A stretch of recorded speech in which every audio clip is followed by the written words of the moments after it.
Ewan Mania dimanapun Anda berada, apa kabar? Jangan lupa tetap di rumah supaya Anda tidak terjangkit virus COVID-19.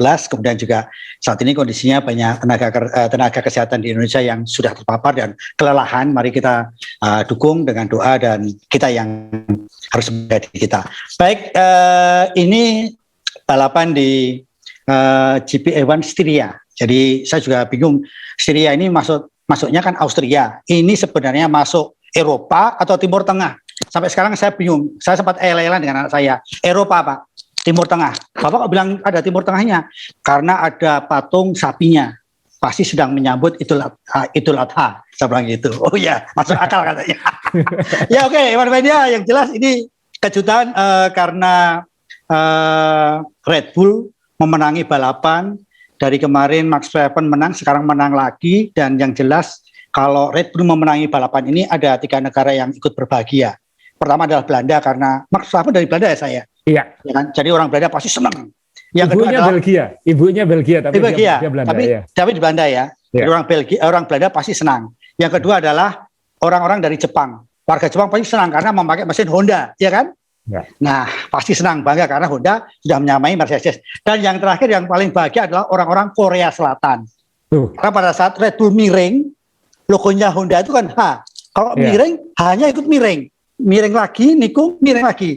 Jadi orang Korea pikir, wah sekarang Red Bull pakai Hyundai. Karena logonya H itu, Honda itu lurus, kalau Hyundai miring. Makanya kalau nikung, Honda ganti ini Hyundai gitu. Baik Ewan Mania, supaya tidak berlama-lama, ini sudah banyak yang menunggu dan mohon maaf, sudah banyak DM. Asa ini orangnya paling sibuk, jadi kalau saya kan sudah tua, jadi udah memasuki masa pensiun, tidur, saya tinggal nunggu Asa. Mas jam 1 saya baru ready, baru mandi, selesai. Oke, jam 1 kita mulai. Oke, sekarang kita akan bacakan dulu top 10-nya tadi malam. Yang pertama adalah Mas Dewa nyiapin jok yang tadi itu udah mikirnya berapa minggu? Saya semalam, saya nunggu Honda menang. Enggak, jadi saya juga intinya kalau kamu nonton Ewan pakai catatan, saya juga pakai catatan, nyari bahan humor. Dan ini yang menarik tadi malam Verstappen nomor 1, nomor 2-nya finish keduanya adalah Hamilton, ketiga adalah Bottas, 4 ini nanti saya akan tanya Asa penasaran Perez ini karena kenapa dia pakai soft tetapi dia waktu balapan pakai soft, yang lain pakai medium, kemudian pakai soft lagi kenapa nggak bisa mengejar ke depan Bottas. Kemudian ada Norris ini, Norris ini selalu dapat poin nih, luar biasa nih. Yang kelima, keenam adalah Carlos Sainz, kemudian ketujuh adalah hiburan. Ini hiburan tadi malam adalah Leclerc karena memang dari belakang dia bisa nyodok sampai finish ke-7.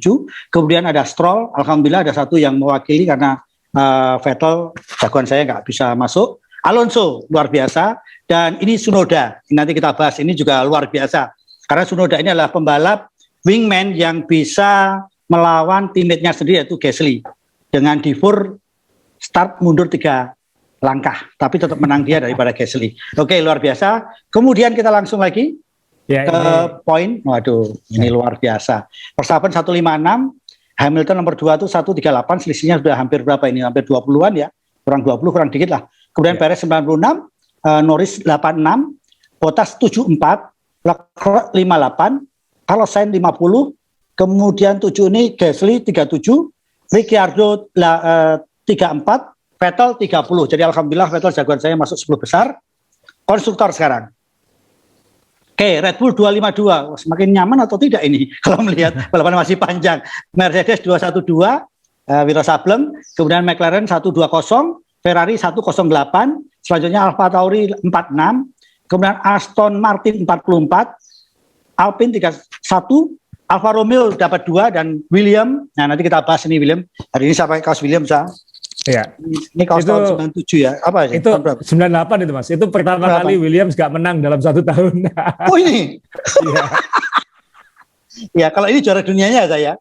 Ah, itu 97 juara dunia. Itu juara dunia ya. Alhamdulillah. Ya, kaosnya bisa dibakar, mobilnya jangan Mas Dewo. Janganlah, ini 5 euro beli di Monaco. 5 euro. Oke, Asa, ini semalam ada yang bilang balapan monoton. Tapi kalau pecinta Ewan pasti ada saja cara menikmati caranya. Nah, sekarang kita pengen tahu saya ini kenapa Red Bull akhir-akhir ini kok rasanya sudah semakin pede, kemudian juga Max Verstappen juga semakin tenang. Perasaan saya seperti itu, benar atau salah saya? Gimana Sa? Ini ada foto saya tampilin Verstappen di podium dengan pialanya. Ya. Kalau dilihat senyumnya tuh kayak senyum sudah kayak aku udah menang ini. Kalau lihat wajahnya dari dekat itu agak itu lebih senyumnya tuh lebih lega gitu. Kenapa? Karena menangnya mutlak sekarang, bukan lagi menang kena strategi, bukan lagi menang karena harus nyalip, tapi menang strategi dan menang di jalan. Jadi benar-benar di kandang sendiri lagi di sirkuit milik Red Bull dominan dalam artian nggak 1-2 tapi Verstappen menangnya itu meyakinkan sekali, saking meyakinkannya itu sampai nanti yang lebih ramai adalah setelah lomba seolah-olah Mercedes itu kayak mengibarkan bendera putih seolah-olah, tapi saya nggak tahu apakah itu nanti cyber atau enggak, tapi itu strategi ya. Strategi. Tapi kalau kita lihat senyumnya Verstappen di foto ini itu kayak aku sudah dapetin. Nah, banyak rasanya punya feeling kayaknya bakal dapat. Karena ini pertama kali Red Bull menang 4 kali berturut-turut. Ya. Pertama kali mereka melakukan itu sejak tahun 2013 waktu Vettel masih dominan. Nah, mengingat ini sudah semakin dekat ke 2022, ya itu yang nanti dipikirkan oleh Mercedes, apakah kita mau kejar-kejaran terus sama Red Bull atau udahlah daripada kita habis-habisan sekarang nanti juga kalah, kita fokus tahun depan. Nanti itu sudah mulai muncul omongan-omongan seperti itu. Ya. Mungkin kita melihat foto juara dunia tahun 2021 sulit dipercaya meskipun ini belum setengah musim, tapi sudah tanda-tandanya sudah semakin kuat. Prediksi di awal musim kan kita ngomong Red Bull seharusnya juara dunia, tapi awal musim sempat sangat seru, malah kita mikir Hamilton dan Mercedes yang dominan, tapi ternyata sudah mulai berbalik, udah 4 kali berturut-turut Mercedes nggak menang. Itu berarti sejak zaman mesin baru ini pertama kali Mercedes 4 lomba nggak menang. Ini pergeseran luar biasa di F1 sekarang. Jadi kalau kita lihat, makanya kemarin yang naik ke podium langsung Helmut Marko ya, ini papa tiri kejamnya pembalap-pembalap Red Bull. yang kalau ngambil pembalap, kamu ikut Red Bull, kamu nggak bagus buang. Ini orangnya, ini otaknya di balik Red Bull. Dalam artian bos besarnya, kan ada bos besarnya Dietrich Mateschitz, tapi yang pegang sebenarnya orang ini, Dr. Helmut Marko ini yang baju putih. Jadi dia sendiri yang naik ke atas podium ya. Kenapa? Karena di sirkuit Red Bull Ring, dan dia tahu minggu depan balapannya di sini lagi. Dan dia melihat Verstappen, saya suka foto ini dari F1.com ya. Kalau dia ngelihat Verstappen, ini anakku, kata ini yang membawa kita kembali ke puncak setelah lama kan. Nah, kalau kita lihat mukanya Hamilton agak-agak kecut di situ karena kalah mutlak, bukan kalah kesalahan, bukan, sekali lagi kalah mutlak. Ya untung Bottas pakai masker jadi nggak kelihatan seperti apa, dia juga mungkin sudah nating tulus ya, mungkin kita nggak akan lama lihat dia bersama Mercedes lagi. Jadi ini balapan yang luar biasa. Lalu saya pengen nunjukin satu foto lagi Mas Jo. Mungkin ini foto nanti akan jadi penanda bahwa Hamilton nyalami Verstappen, bilang udahlah gelar juara 2021 milik kamu. Mungkin seperti itu. Ada alasan nggak yang saya tadi sampaikan? Faktor apa yang membuat Honda ini dominan, dalam arti Red Bull ini dominan? Dalam arti mesinnya kah sudah menyamai, pemakaian ban. Kalau pemakaian ban kan kita juga ngomong kalau kita punya mobil ya kaki-kakinya udah oke gitu kan. Atau ini juga aerodinamikanya sudah oke. Nah ini yang mana yang menurut Asa dari kemarin ini dominan gitu. Kalau kita lihat, saya mau nampilin foto mobil Verstappen di AP2 Mercedes. Sebenarnya semua elemen ya, kita sudah susah ngomong. Kalau dulu misalnya Mercedes dominan karena mesinnya, mungkin ya, mungkin ada tim lain yang mobilnya lebih cepat tapi mesinnya nggak bisa ngimbangi, mungkin ya. Tapi 2021 ini kan sebenarnya tidak banyak beda mobilnya dengan 2020. Meskipun ada pengembangan hebat, tapi sebenarnya basic konsepnya dari 2020. Dan ini kalau dari sisi itu, tahun lalu kita sudah tahu mobil Red Bull itu sebenarnya cepat, tapi mesinnya waktu itu mungkin belum ngimbangi Mercedes. Tapi sekarang mesin Honda rasanya sudah sulit. Waktu qualifying atau waktu latihan ya, salah satu babak latihan, Lewis itu nanya, mereka bisa lebih cepat dari mana Red Bull ini? Lalu engineeringnya Hamilton bilang, kebanyakan di trek lurus. Kalau di trek lurus ya salah satunya adalah mesin. Mesin. Yang kedua adalah mobil itu begitu efisien sehingga sayapnya tidak perlu sebesar atau se high downforce pesaingnya. Kalau kita lihat foto mobilnya Verstappen di sini ya. Ya. Kalau kita lihat sayap belakangnya, bagian yang ada tulisannya Honda. Ya. Kalau kita lihat sayapnya Mercedes yang ada tulisannya Petronas. Ya. Sekilas saja udah kelihatan kalau sayapnya Red Bull ini lebih kecil, ya, lebih rendah, bukan ya? Lebih low downforce. Oh. Jadi memang Red Bull ini mobilnya begitu efektif, efisien, aerodinamikanya begitu bagus dengan mesin yang mumpuni sehingga dia bisa ngurangi sayap aja udah cukup gitu. Untuk belok-beloknya dan lain-lain. Sedangkan Mercedes mungkin harus menambah-nambah downforce di beberapa tempat untuk nikungnya bisa ngimbangi Red Bull. Jadi mobil ini sebenarnya menurut saya sudah mutlak yang terbaik. Tapi mungkin karena kalau dulu kan kalau kita ngelihat mobil terbaik itu kan kayak Mercedes ketika zaman dominan ya, mau diapakan aja pasti di depan. Nah Red Bull ini mungkin masih yang terbaik, tapi marginnya masih belum cukup untuk dibilang dominan mutlak. Kira-kira kayak gitu.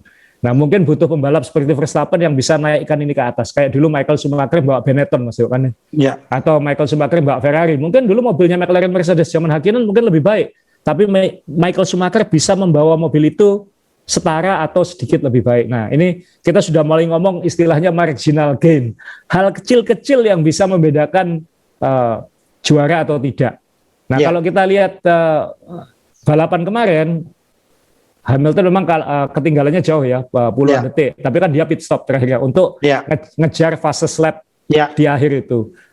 Kalau kita mau ngomong realistis, mungkin selisih di finish itu mungkin sebenarnya hanya 15 detik. 15 detik dibagi 71 lap. Itu kan masih sangat sedikit.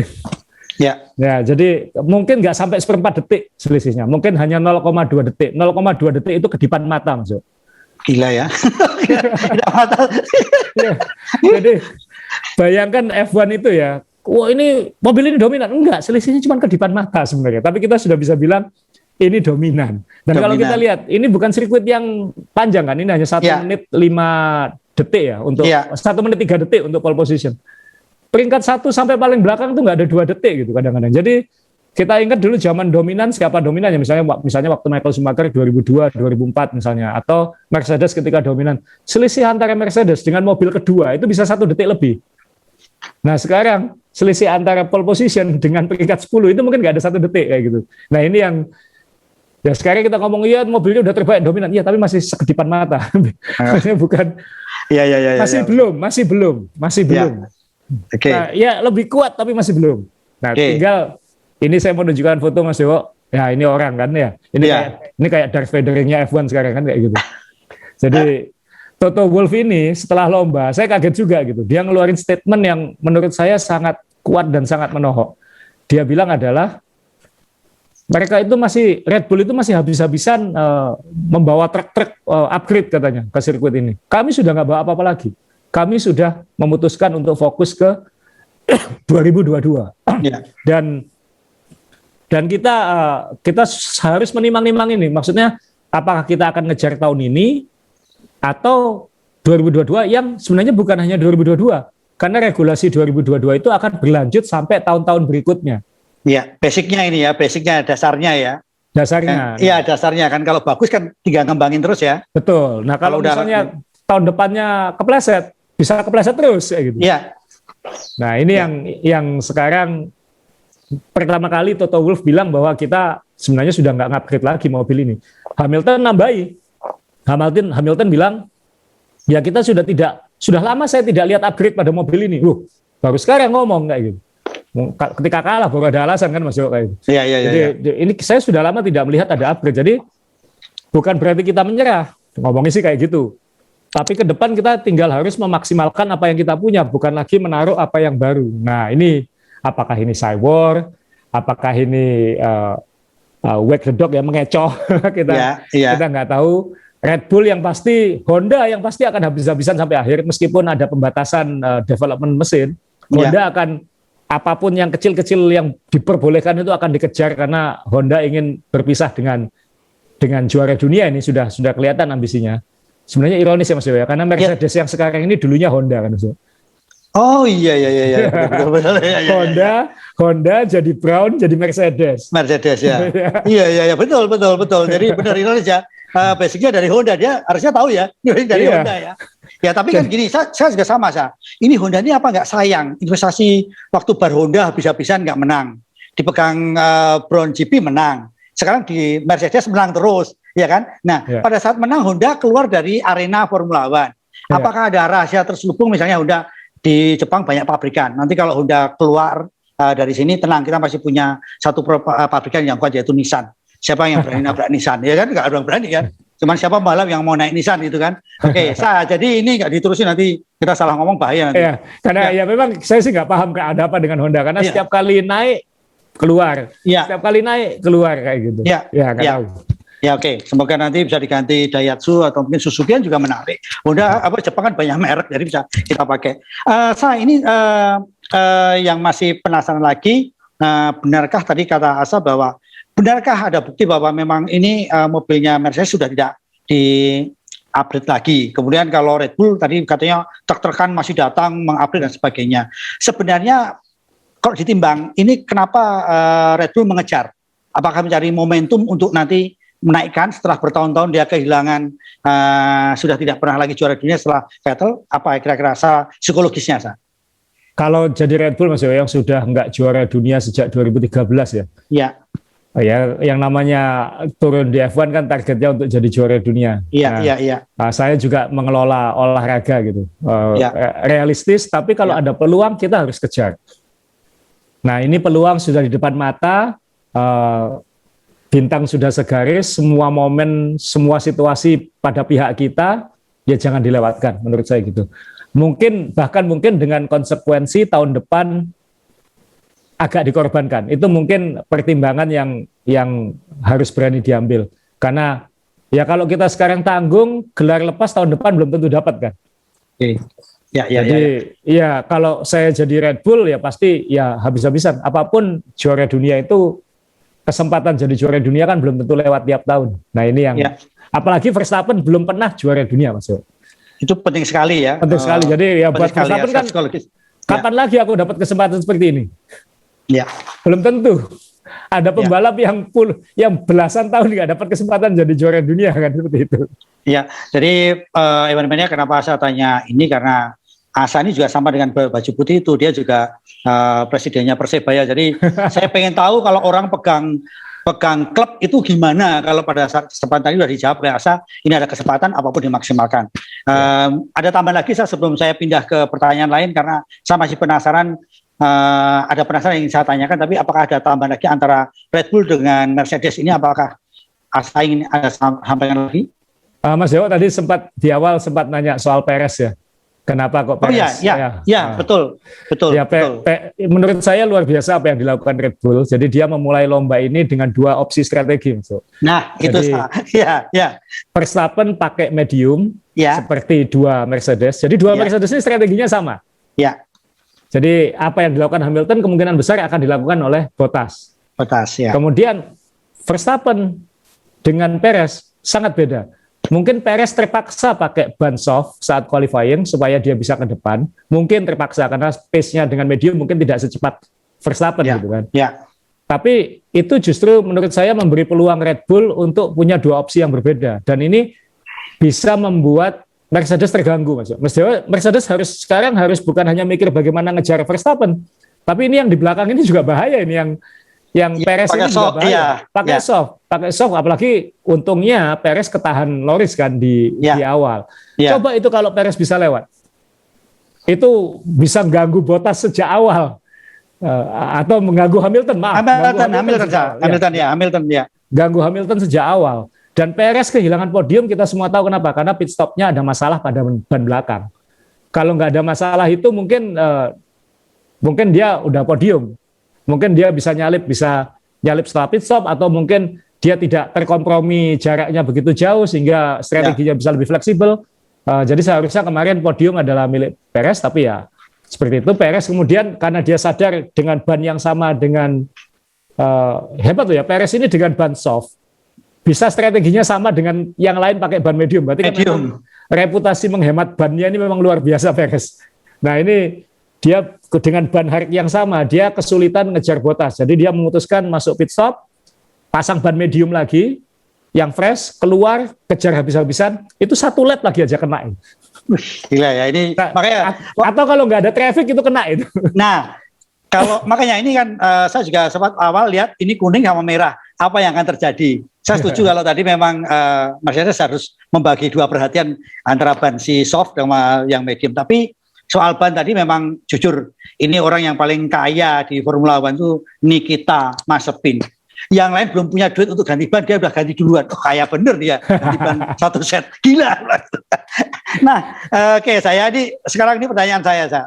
Saya pertama kali ya memang ada juga teman yang bilang boring ya balapannya. Saya tidak ya, saya senang sebelum masuk pit stop semuanya, saya senang. Papan tengahnya luar biasa. Saya sampai berpikir, iya kan? Saya sampai berpikir gini, gila ya, Ewan tahun ini ya nyari 1 poin aja setengah mati ya. Jadi penghuni nggak main-main semua loh. Ini semua loh. Nah, Anda melihat bagaimana untuk sebelum pit stop 1 papan tengahnya gimana Jadi mungkin kita harus bagaimanapun mengucapkan selamat kepada ini fotonya saya tampilin, Lando Norris selalu mencetak poin di setiap lomba setelah 7 seri, 8 seri. Dan dia peringkat 4, peringkat 3, peringkat 5, 8, 3, 5, 5, 5. Jadi kalau di depan ada 2 Red Bull dan 2 Mercedes, kelimanya Norris.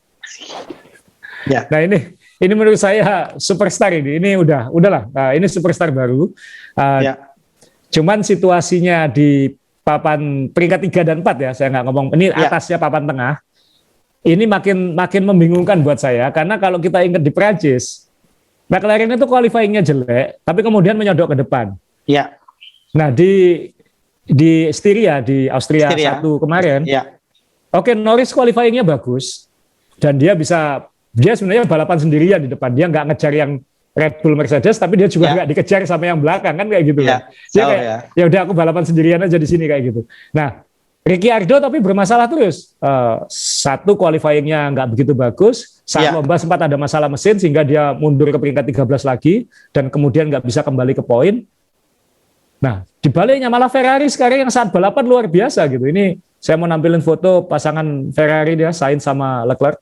Ya. Ini Ferrari yang di Prancis balapannya dari depan ke hilang, ini sekarang yang menakutkan sekali, malah sampai Sainz itu bilang kecepatan saya sama kayak Mercedes, bilang kayak. Wah ini ada apa di papan tengah ini? Ya. Kok situasinya bisa begitu fluid ya, bisa begitu acak, bisa begitu kayak papan depan atau kayak belakang. Jadi kayak Mercedes atau kayak Haas. kita nggak bisa nebak. Dan Leclerc yang harus ganti sayap depan di awal, itu ngejar terus ke depan sampai peringkat 7. Sampai dia dipilih jadi pembalap terbaik kan? Iya. Nah ini ada apa dengan, saya sih terus terang masih di mana ini ya? Masa gara-gara setelan ban, masa gara-gara setelan apa? Ini kan sirkuit ke sirkuit bisa begitu beda gitu. Nah ini yang, dan kemarin meskipun Norris finish nomor 5, secara keseluruhan poinnya banyak Ferrari. Jadi sekarang Ferrari yang mendekat. Double poin ya, dia ada semuanya punya poin yang bagus ya kemarin ya. Nah ini jangan-jangan nanti kalau Mercedes benar-benar nyerah, ini Ferrari lawan McLaren lebih seru mungkin. Iya, makanya kan saya senang waktu Leclerc ini menyalip 2 alumni Ferrari kan. Vettel kena, Alonso kena. Alumni udah kena semua ini. Kimi udah duluan ya kan. Dan nyalipnya enak gitu, maksudnya meyakinkan gitu. Bukan tarung yang susah-susah amat kayaknya. Susah tapi ini Ferrari ada apa saya nonton. Waduh, Norris bisa kena ini. Tapi untungnya malah Sainz kan ngomel, saya ketahan Hamilton gitu kayak gitu. Ya, makanya ini kan saya dari awal ini gila menarik ini, dan ternyata setelah boring pit stop itu ada hiburan Leclerc ini dari belakang terus. Lumayan. Ini kan kalau kita ngomong F1 tuh kalau ya itulah jeleknya itu kalau kita hanya punya fans satu pembalap atau tim, susahnya begitu. Kalau saya itu kan saya buat 3 aja, kalau ini kan enggak, jantung saya aman gitu. Oh ini masih ada ini, ada ini. Ya, kalau kayak kita kan sudah bisa menikmati lomba dari ujung ke ujung Mas. Maksudnya ngelihat mobil paling belakang lewat di sirkuit itu, wah itu kita sudah bisa mengapresiasi karena gitu. Iya. Orang Max saja saya juga senang semalam dia finish bisa mengalahkan Gasly loh, luar biasa. Gasly nggak finish. Ya. Oke, jadi Gasly kemarin kita tanya kenapa, apa yang terjadi, sebenarnya bukan kerusakan. Dia memilih satu stop. Sekali, stop terus. Ini saya Norris sudah dibahas ya. Semalam jujur saya ikut sedih kenapa saya pakai William. Ya. Ini George Russell itu menurut saya kecepatannya luar biasa semalam. Saya lihat juga ini potensi untuk poin, saya bilang gitu kan. Iya. Tapi ternyata nggak tahu, sial tuh kok rasanya sial yang mengejar dia gitu. Nah, menurut Asa gimana, Asa? Ini saya tampilin fotonya ya Mas Dewa ketika dia keluar dari mobil. Jadi memang patah hati terbesar tadi malam adalah Russell menurut saya. Di awal lomba, qualifying kan dia gagal ke Q3, akhirnya start nomor 11 ya kalau nggak salah.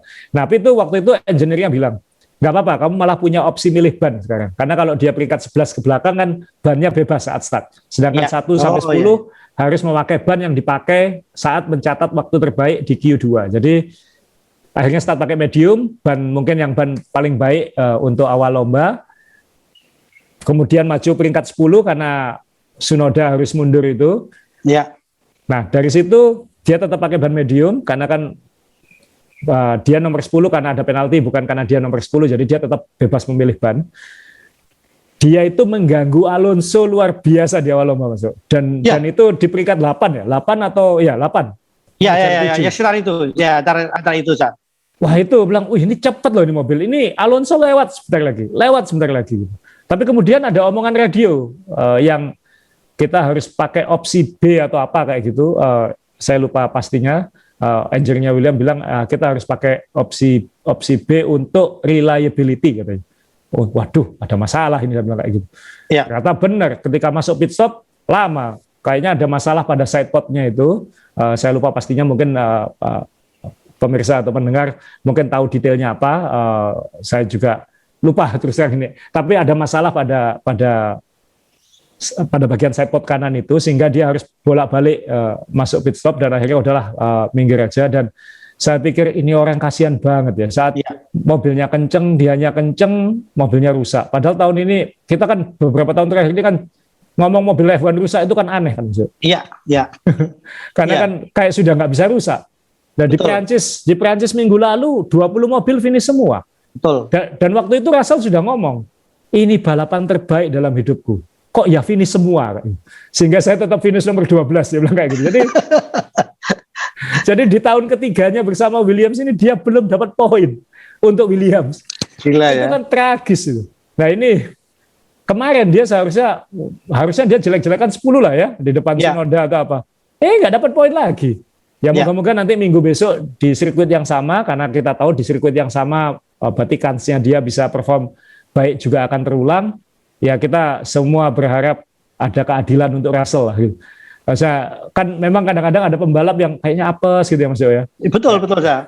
Jadi tapi kan di Formula 1 kita juga mikir ini apesnya itu diambil dulu, untungnya di belakang, atau ada yang untung apesnya di belakang, kita juga nggak tahu kan, Sa. Di F1 kan seperti itu kadang-kadang kan. Saya punya 2 contoh ekstrim itu Mas Yo. Apa, Sa? Mika Hakkinen sampai balapan ke 90-an nggak menang-menang terus. Begitu menang juara dunia 2 kali. Kemudian pensiun di puncak. Kemudian mohon maaf, Michael Schumacher ya yang juara dunia 7 kali, tapi kemudian moga-moga dia diberi kesehatan terus dan bisa bertahan. Jadi ya nasib orang kan kita nggak bisa tahu. Tapi mungkin ya moga-moga benar Russell ini apesnya diambil di awal terus gitu, sehingga nanti kalau tahun depan dia ke Mercedes, dia bisa langsung lebih baik dari Bottas minimal. Kayak gitu. Nah, sebentar Sa, ini kenapa ada berita-berita mengatakan bahwa Hamilton mempertahankan Bottas ini? Ini ada apa? Apakah Hamilton juga merasa aku udah tua nih, kalau ketemu anak muda ya bisa jadi duel juga gitu kan? Iya kan? Makanya kan saya udah kemarin bikin status di Facebook saya. Saya paling ngeri nonton Moto3 ya. Anak muda nggak punya takut, udah paling ngeri, udah nggak ngeri. Nah, semua ya. Nah makanya kan, ini kan kalau benar-benar Russell naik ke Mercedes, berarti Hamilton kan ketemu lawan yang tidak gampang juga, karena dia juga punya ambisi. Saya nggak tahu apa maksud Hamilton bicara seperti itu. kalau saya jadi, bukan saya ya, kalau misalnya seorang juara dunia yang dia pengen nomor 1 di tim, dia pasti lebih senang musuh yang dia tahu. Kenapa dulu? Meskipun Hamilton tidak se ekstrim Michael Schumacher ya, Michael Schumacher dulu ditulis di kontrak. Gitu ya. Ya, pembalap temanku satu tim ini harus nomor 2. Nah, Hamilton mungkin nggak ada seperti itu. Ya. Tapi kan ya kalau situasi seperti sekarang kan ya aku mending sama Bottas, aku jelas dia nggak bisa ngalahin aku kok. Kan daripada dengan Rosberg. Oh iya. Ya. Daripada dengan Rosberg, daripada dengan Jenson Button dulu. Ya. Ya kan? Daripada dengan Fernando Alonso dulu. Ya kan? Apapun ini rekan setim tanda kutip yang paling bisa dikalahin sama Hamilton kan. Iya. Ya. Sehingga kan dia dulu sama Button ya unda-undi, kemudian sama Alonso sampai berantem. Nah ini yang sama Rosberg juga meskipun dulu temenan saat kecil pada akhirnya juga berantem ya. Nah ini ya kan kalau aku mau enak ya ini aja, nggak usah dikemana-manain. Tapi kan kalau saya jadi Mercedes, saya pasang topinya Toto Wolff kan. Ya saya harus mikirin ke depan, Hamilton ini 1-2 tahun lagi mungkin. Tapi kan saya harus nyiapin yang berikutnya, jangan sampai nanti kalau nggak ada Hamilton atau ada apa-apa pada Hamilton, ya opsiku ini nggak bisa juara dunia kan kayak gitu. Buktinya sekarang Bottas peringkat berapa di klasemen? Kan kalah sama Norris, kalah sama Perez. Ya kan? Kalau sekarang nggak ada Hamilton, Mercedes sulit menang loh ini. Nah, itu saja. Jadi kan ini kita belajar juga kalau di MotoGP kan belajar dari Honda juga kan ketika Marc Marquez harus istirahat ya kacau balau kan akhirnya pabrikan sebesar itu tidak bisa apa-apa kan gitu kan. Jadi ini kan saya pikir menarik ya, memang manajemen itu memang memikirkan kelangsungan ya. Ya, bukan itu kenyamanan pembalap ya. Ya itu yang kalau saya pasang topi pimpinan tim atau klub ya harus mikir. Betul. Oh, kalau saya habis-habisan sekarang percuma hasilnya kayak gitu, mending saya simpan resource, siapin resource untuk tahun berikutnya supaya nanti tahun depan bisa lebih hebat lagi kan kayak gitu. Jadi manajemen dengan Mas Dewo, kan perusahaan itu 1, 3, 5 tahun bukan sekarang. Seperti itu. Oke, jadi memang kalau kita bicara F1 itu rumitnya seperti ini, kemudian juga kalau kita lihat sekarang ini juga ternyata tim-tim juga tumbuh ya saya. Aston Martin pun juga ternyata diam-diam ngambil insinyurnya Red Bull. Jadi Red Bull. Kan, ini ya tahun depan ini gila tahun depan ini. Loh, Alpine ini kenceng loh Mas Dewo. Dalam artian Alonso ini kan 2 balapan terakhir ini kecepatannya Alpine ada. Mungkin konsistensi saat lombanya belum kelihatan, tapi Alpine ini kenceng. Maksudnya papan tengah ini sudah seperti yang kita harapkan di awal musim gitu. Maksudnya Aston Martin punya kekuatan, Alpine punya kekuatan. Ya tinggal sekarang ya mohon maaf Williams, Haas sama Alfa Romeo ini kayak satu geng sendiri bertiga di belakang. Iya. Oke. Jadi menarik saya. Jadi balapan semalam memang kalau kita ngomong memang jujur aja di belakang sudah benar-benar semalam itu kamera tidak ke belakang, jadi hanya ke tengah sampai ke depan, ke tengah yang paling banyak. Ini kan kecuali Mazepin. Oh iya. Ya, ini Mazepin ini kan juga memang luar biasa juga kan, dalam arti memang ya bagaimana juga memang di F1 ini kan harus awet, harus bertahan.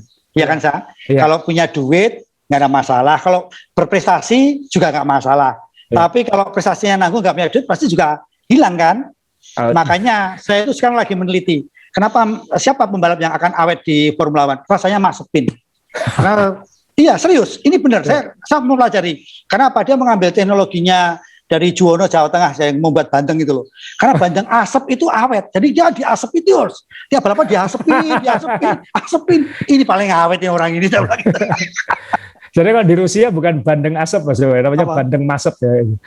Mazepin ya. Oke, saya ini soal ban semalam peranannya penting banget atau tidak Sa? Atau memang sirkuit ini memang aerodinamikanya yang kenapa Ferrari kok luar biasa semalam kaget semua gitu kan? Apa kira-kira? Ya. Sirkuit simpel Mas, sirkuit yang sangat simpel kan, dari bentuknya aja simpel, catatan waktunya juga nggak banyak.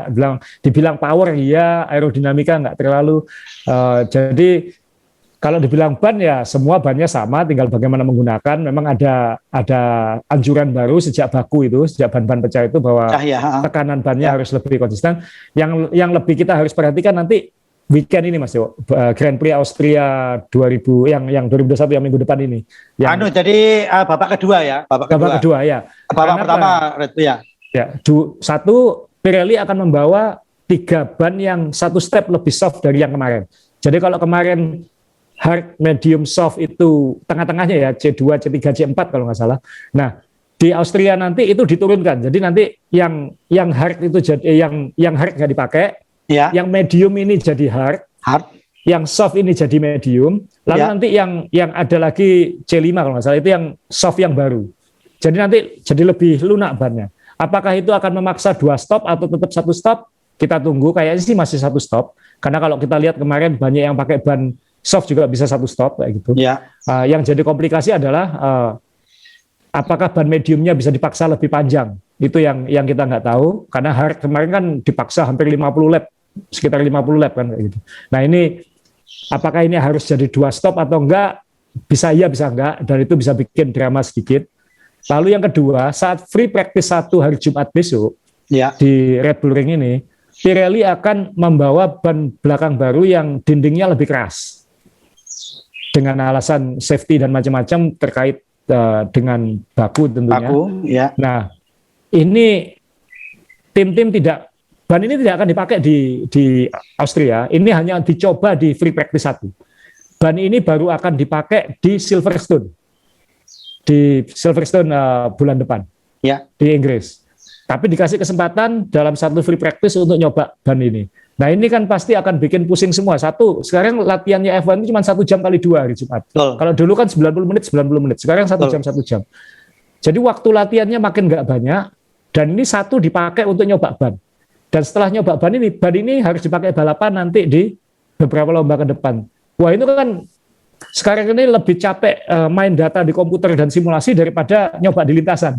Challenge-nya banyak ya. Jadi tantangannya banyak sekarang, nggak seperti dulu ya. Betul. Saya. Kalau dulu itu kan, ya kan, kalau dulu kan kita lihat bahwa babak latihan itu pasti tim-tim papan bawah yang keluar, papan atasnya keluar sebentar ya kan. Sekarang kan enggak, semuanya butuh data kan semua. Semua butuh data dan mau nggak mau harus keluar terus karena hanya 1 jam. Belum kalau kena ada mobil kecelakaan, kena bendera merah, wah buyar semua lagi. Ya, ya. Ini itu satu yang akan bikin kenapa nanti Grand Prix Austria yang kedua weekend ini akan jadi tontonan. Saya pengen memperhatikan free practice 1 itu karena apa dampak ban baru itu nanti kepada tim-tim ini. Mungkin nggak banyak, tapi kan penasaran aja kan di saat kayak gini kan kita pengen apa yang seru ya kayak gitu. Jadi kita pengen tahu. Kemudian ada satu lagi Mas Dewo soal aturan pit stop. Wah ini akan jauh lebih ramai lagi nanti. Ini saya mau nunjukin foto pit stopnya Perez kemarin ini yang agak bermasalah itu. Ya. Red Bull ini kan pit stopnya udah dikenal paling cepat di F1. 2 detik itu gampang. Kecuali Perez kemarin ada masalah. Jadi 2 detik itu sangat gampang. Pit stop 2 detik itu luar biasa cepat. Kita ingat dulu waktu masih zaman ngisi bensin kan, wah itu kan, wah ini bensinnya banyak atau sedikit. Ini kan murni ban pasang lepas, ban lepas pasang, ban lepas pasang kayak gitu. Tadi kita lihat waktu bensin itu memang tantangannya banyak saya. Kita juga lihat kayak Kimi karena dia kedinginan sampai kebakar samping-sampingnya gitu kan. Itu kan ngeri. Dulu kan seperti itu kan, sering pakai panasnya mesin sampai kebakar kan sering terjadi gitu. Ya, lanjut kan, sekarang sudah enggak. Jadi FIA ngeluarin aturan baru yang membuat pit stop akan lebih lambat sedikit. Mungkin kira-kira setengah detik sampai 1 detik mungkin. Dan itu ada kaitannya sama bagaimana manusia beroperasi. Ini luar biasa. Saya juga pengen tahu nanti bagaimana cara detail FIA ngawasi atau ngewasiti ini. Jadi kalau kita lihat di YouTube-nya F1 atau di F1 TV aplikasi, dicoba dijelaskan bahwa pit stop sekarang ini sudah sangat canggih. Sehingga kalau dulu kan ingat ada lollipop man, ingat yang kalau misalnya sudah waktu selesai copot. Sekarang sudah pakai lampu kan. Sudah pakai lampu merah hijau. Nah merah hijau lagi itu sudah tidak lagi dioperasikan pakai orang. Bisa dioperasikan orang, tapi sebenarnya ada mode. Jadi di gunnya itu untuk nyopot bannya itu, itu begitu selesai itu langsung kasih kode ke lampunya untuk menghijaukan. Jadi super cepat sekali reaksinya. Nah itu FIA akan menggunakan alasan keamanan. Jadi akan nyoba memonitor hal-hal seperti itu. Jadi sampai sekarang, sampai bunyinya saya juga paham. Ini nanti menerapkannya bagaimana? Harus ada minimal 0,15 detik sebelum sesuatu dilakukan. Itu manusia disuruh ngukur 0,15 detik itu seperti apa kayak gitu. Nah itu sebenarnya untuk memastikan bahwa ketika baut itu dipasang, orangnya ini memastikan itu terpasang. Itu aja mungkin yang dibutuhkan, yang diperlukan itu. Kan jangan-jangan cet ininya sudah bilang selesai tapi ternyata belum, sehingga nanti ada masalah. Ya, itu dalih yang digunakan. Ya. Saya masih akan studi ini lebih banyak lagi. Tapi semua pit stop ini ada high speed kameranya. Jadi saya nggak tahu nanti itu mewasitinya seperti apa. Ini luar biasa. Tapi itu sebenarnya bukan hal baru ya. Saya di basket kan cukup lama, Mas Dewo. Jadi waktu saya belajar di NBA di Amerika itu sebenarnya kenapa kok pertandingan NBA itu antara peluit sama shot clock sama jam itu bisa begitu cepat, sedangkan di Indonesia kan masih pakai manual ya, gitu, manual kayak gitu. Nah, kalau jadi misalnya wasit niup, yang di meja neken. Tapi kalau di Amerika itu sudah bisa katanya peluitnya ini frekuensinya itu ngasih tahu jam untuk berhenti. Jadi nggak perlu berkurang satu prosesnya. Nah ini di F1 pasti bisa lah, pasti F1 lebih canggih daripada itu. Sehingga kita akan lihat nanti penerapannya bagaimana, dan itu mulai diterapkan di Grand Prix Hungaria akhir Juli, 30 Juli kalau nggak salah. Tolong koreksi kalau tanggalnya itu. Yang saya tahu akhir Juli. Nah itu mungkin pit stopnya akan lebih lambat. Nah ini Red Bull sudah ngomel, kenapa? Ini yang ditarget kita ini, gitu, karena kita yang paling cepat. Gitu. Jadi mungkin karena kan kita ingat di Prancis kemarin Mercedes itu bingung, Hamilton hilang setengah detiknya di mana kan kayak gitu. Simulatornya salah ini jangan-jangan. Nah ini yang dicari, saking bingungnya Mercedes ketika latihan pit stop saat latihan dan saat kualifikasi, saat babak latihan khususnya di Styria kemarin itu, Bottas sampai melintir kan. Itu kan melintir karena Mercedes mencoba prosedur baru, Mas. Saya nggak tahu sebelum ini pembalap Mercedes kalau pit stop, selesai pit stop pakai gigi berapa, tapi waktu itu Bottas mencoba gigi 2. Hasilnya malah melintir karena kecepatan. Nah, jangan-jangan sebelum itu pakai gigi 3 kan, kita nggak tahu. Nah, saking kecepatannya sampai melintir sehingga Bottas dapat penalti 3 posisi. Itu gara-gara bingung setengah detik kalah sama Red Bull ini di mana gitu. Nah, mungkin cara paling gampang ya regulasinya jadi ketati pit stopnya, jadi nanti pit stopnya Red Bull lebih pelan. Jadi saya kadang-kadang inovasi ini ya kehambat juga ya, kita nggak tahu siapa yang bermain di sini, siapa yang diuntungkan kita nggak tahu ya. Nggak tahu. Nah, iya kan, karena kadang teman-teman kalau Evan Mania kalau sampai pernah main ke sirkuit, sampai nonton bagaimana latihannya pit stop itu kan kadang-kadang kita pikir gila ya. Ini udah puluhan tahun, udah ribuan kali, berkali-kali, tetap latihan ya kan. Nah ini dan kita suka Mas, karena kan sore-sore misalnya hari Kamis, hari Jumat, atau hari Jumat atau Sabtu itu sore-sore ketika semua udah selesai mereka latihan pit stop itu kan. Itu kan kita suka nonton itu kan. Jadi ada mekanik nggak pakai helm, duduk di tengah, seolah-olah dia pembalapnya, lalu di belakang didorong stop, cat, lalu nanti ada yang ngitung, ulangi. Ulangi. Wah, kita yang nonton di TV aja nggak paham betapa sulitnya proses latihan pit stop itu. Nah makanya ini saya, jadi kan kalau misalnya ada yang punya inovasi terus kehambat gini kan juga, memang dulu kan lolinya itu kan memang juga punya peran juga kan, ya kan. Belum kalau seperti kasusnya Felipe Massa yang di Singapura, selang bensinnya ketarik ikut mobilnya lari itu kan juga dampaknya ke semuanya yang ada di situ kan, gitu kan. Nah ini kenapa sekarang Red Bull sudah mulai mendapatkan trik atau cara baru, kehambat lagi. Ini apa ya kira-kira, apakah memang biar F1 itu semakin menarik, tidak boring atau gimana ya? Saya nggak tahu Mas, tapi yang jelas, tapi kan juga dua arah ya Mas. Jadi Mercedes kan juga nanti akan ada direktif baru, saya kira tentang untuk sayap depan gitu, karena omelan sayap depannya Mercedes itu perhatikan itu katanya itu juga lemes katanya. Jadi saling serang aja sekarang kayak gitu, dan itu ditanggapi terus. Toto Wolff ngomong apa, Horner nanggapi. Horner ngomong apa, Toto Wolff nanggapi. Jadi sehingga kok malah ribut di pinggir ya, bukan di sirkuit ya. Oke, jadi ini Evan Mania bumbu baru ya, mungkin karena sekarang kita udah masuk ke era medsos, jadi mungkin ya cukup menarik ya omongan-omongan gini kan. Kalau dulu kan ya dari mana kita dapatnya dari medsos, nggak seperti ini kan saya, sedetil ini, dan rasanya hanya tim papan atas saja yang berantem, yang menengah bawah ya udahlah, nerimo aja, mesin aja kita dipasok, bisa nyicil sudah alhamdulillah begitu kan. Nah kalau Haas kan menarik karena kan diikutin terus sama Netflix, karena Gunther Steiner ya kan memang kayak karakter film jadinya. Oh gitu ya. Setiap kali Netflix kayaknya dia yang paling dominan itu. Nah ini kan nanti ada yang sudah bertanya di wall kita, Asa. Jadi kapan ini dibahas Netflix ini, nanti kita tunggu, Asa. Ya kita tunggu nanti, kan nanti ada 1 bulan break antara summer break itu Mas Dewa, kita bisa bahas hal-hal lain yang, karena ini kalau sekarang sayang karena kan 3 lomba berturut-turut dan menurut saya sekarang lagi momen krusial persaingan Mercedes dan Red Bull. Jadi jangan terlalu, saya sih pengen, wah ini seru ini, karena mungkin nanti kalau Red Bull sudah memimpin 100 poin atau apa gitu, mungkin kita ngomongin yang lain. Oke. Jadi Asa tadi bilang bahwa nanti akan ada ban baru dari Pirelli. Nanti kita lihat ya, Pirelli ini jujur atau tidak. Karena yang saya tahu, Pirelli ini bisa membuat hard, soft, super soft, ultra soft ya, sampai ultra soft ya. Nah, itu kalau mau jujur, itu teknologi asli dari Indonesia. Karena itu belajar dari manajemen Bandeng. Bagaimana Bandeng bisa laku? Karena memakai Presto, ya kan? Dari keras, lunakan. Itu pakai teknologinya Bandeng Presto. Jadi kita lihat apakah nanti Pirelli akan membayar royalti kepada grup Bandeng di Juwono, kita nggak tahu juga. Nah, ini sekarang kita ngomongin andai-andai aja tahun depan.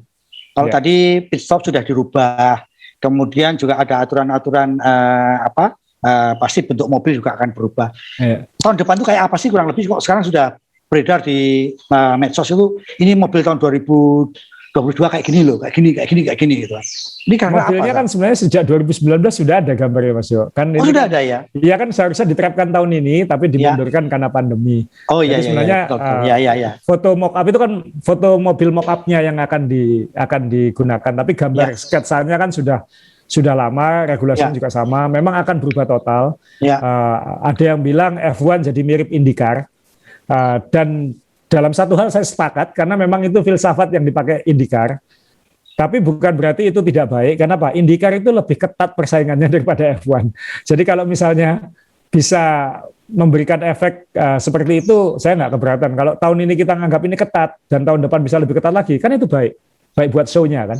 Iya, penontonnya senang ya. Penonton senang. Iya, salipan lebih banyak ya. Betul, ini show.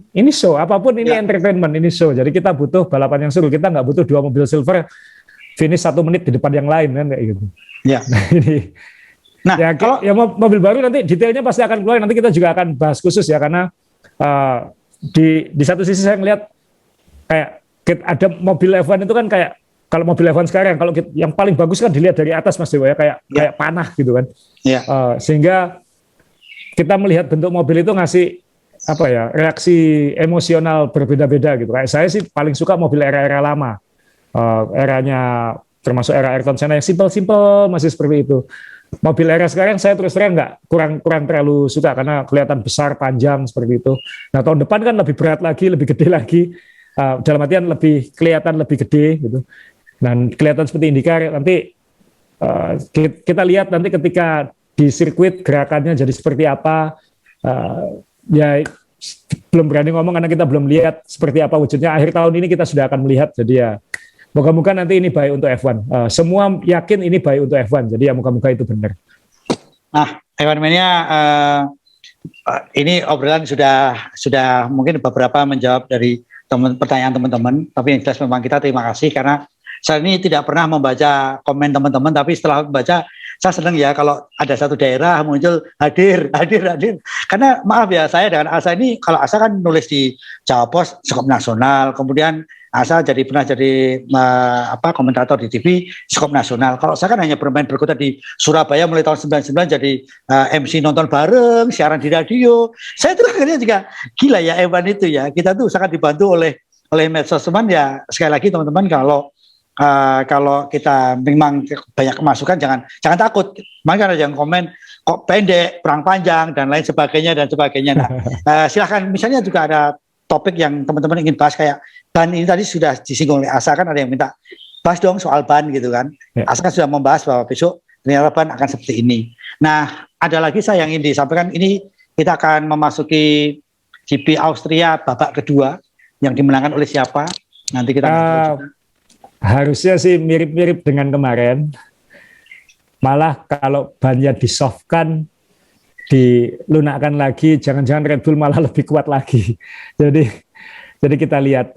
Dan Perez, saya pengen lihat Perez dengan ban yang lebih lunak lagi karena ini orang istimewa pakai bannya halus. Jadi itu cara dia bawa, cara dia ngerem, cara dia ngegas itu yang bikin ban lebih awet dari yang lain.